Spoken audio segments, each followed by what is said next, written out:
Mungkin sebelum diriku mencintai dirimu, kedua orang tuamu telah menjodohkan pilihan hatinya untuk orang lain.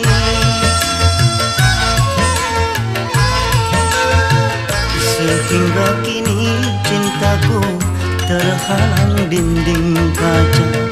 Dirimu dapat kulihat, tapi tak dapat ku sentuh.